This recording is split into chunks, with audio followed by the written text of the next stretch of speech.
નમસ્કાર મિત્રો, ગુજરાત સરકારે તાજેતરની અંદર એક પ્રોજેક્ટની શરૂઆત કરેલી છે। આ જે પ્રોજેક્ટ છે એ રણ વિસ્તારમાં રહેતા બાળકો કે જે અભ્યાસથી વંચિત રહે છે।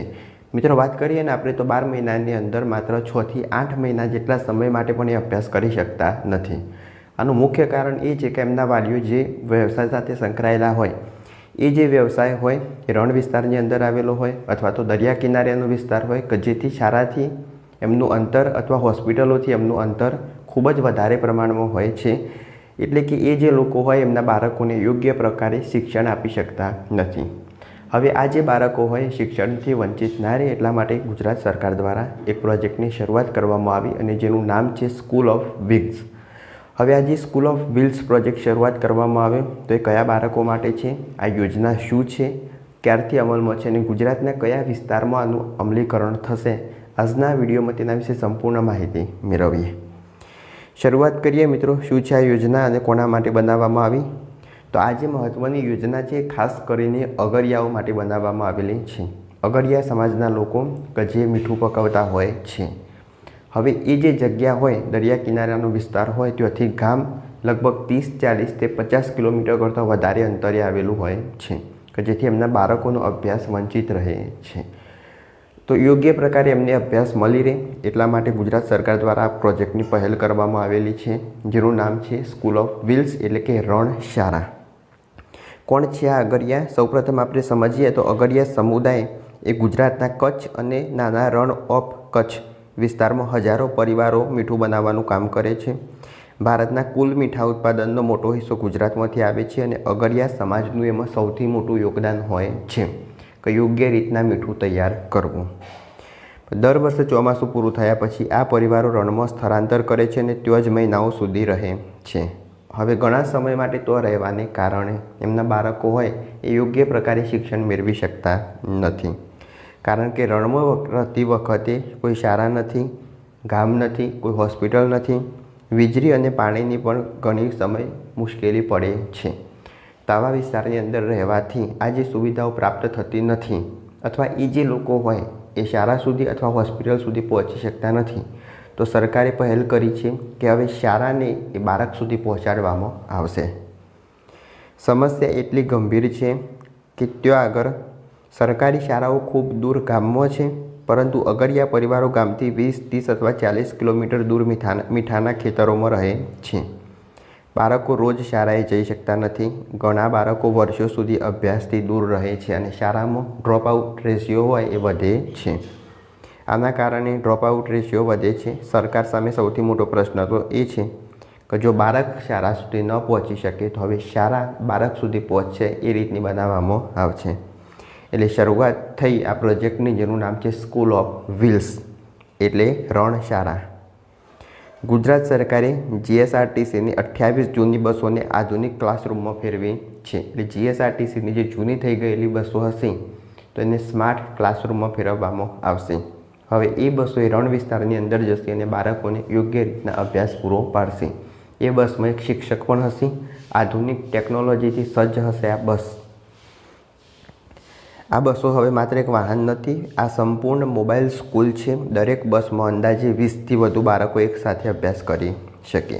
હવે બસની અંદર કેટલી ટેકનોલોજી છે તમે સાંભળી અને ચોંકી જશો। કયા પ્રકારની કયા લેવલે આ બસ તૈયાર કરવામાં આવી છે।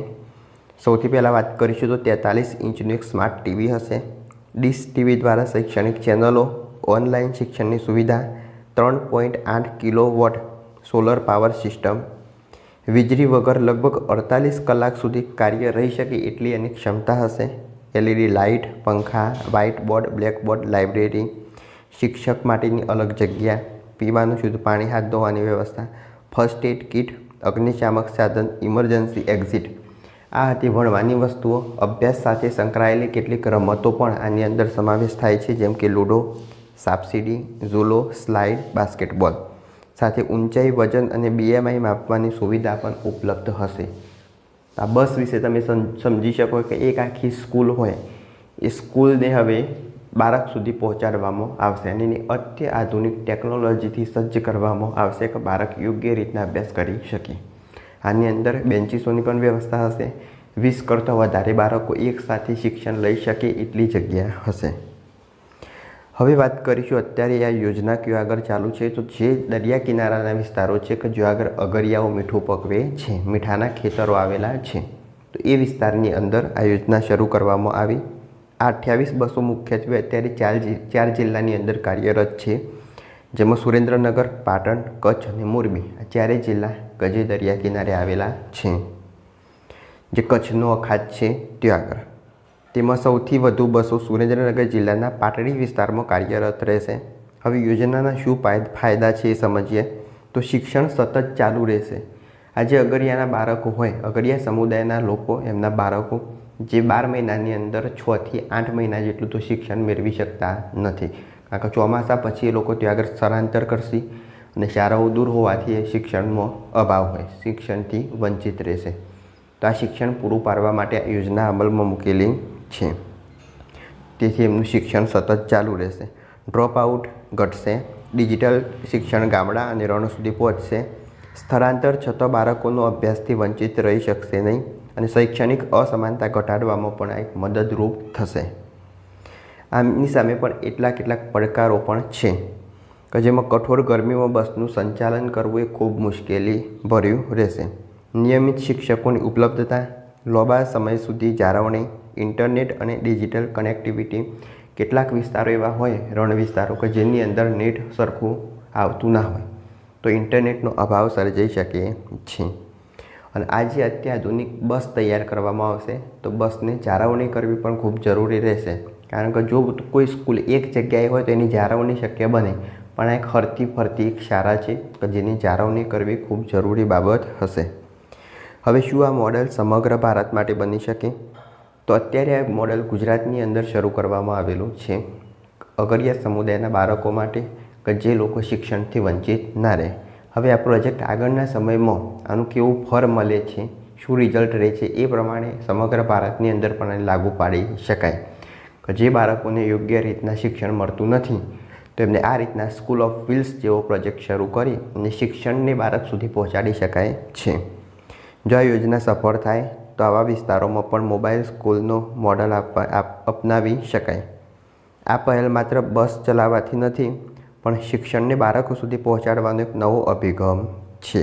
તો અત્યારે જીએસઆરટીસી દ્વારા એમની જે જૂની 28 જેટલી બસો હતી એમને AI એટલે કે આર્ટિફિશિયલ ઇન્ટેલિજન્સ સાથે આ સ્કૂલમાં કન્વર્ટ કરવામાં આવશે. એકમાં 20થી વધુ બાળકો અભ્યાસ કરી શકશે. એની અંદર સ્માર્ટ બોર્ડ હશે, બ્લેકબોર્ડ હશે, એક શિક્ષક હશે, 20 કરતાં વધુ વિદ્યાર્થીઓ ભણી શકે એટલી એની ક્ષમતા રહેશે. તો આગળના સમયમાં આપણે જોઈશું કે આ જે યોજના છે કેટલી સફળ રહે છે તેના વિશે. સાથે જ આની પ્રથમ વખત શરૂઆત નથી. 2018માં જ્યારે ગુજરાતના મુખ્યમંત્રી વિજય રૂપાણી સાહેબ હતા એ સમયે આની શરૂઆત કરવામાં આવેલી હતી, પણ અત્યારે આ યોજના ફરી એક ચર્ચાનો વિષય બનેલો છે કે એમાં અત્યાધુનિક ટેકનોલોજી ઉમેરાશે. સાથે જ એક નવી ગતિ સાથે ફરી યોજના અમલમાં મૂકવામાં આવશે. એટલે અત્યારે આ યોજના ફરી ચર્ચાનો ભાગ છે. જો આ વિડીયો ગમ્યો હોય તો લાઈક કરો, શેર કરો, ચેનલ સબસ્ક્રાઈબ કરો. ત્યાં સુધી જય હિન્દ, જય ભારત.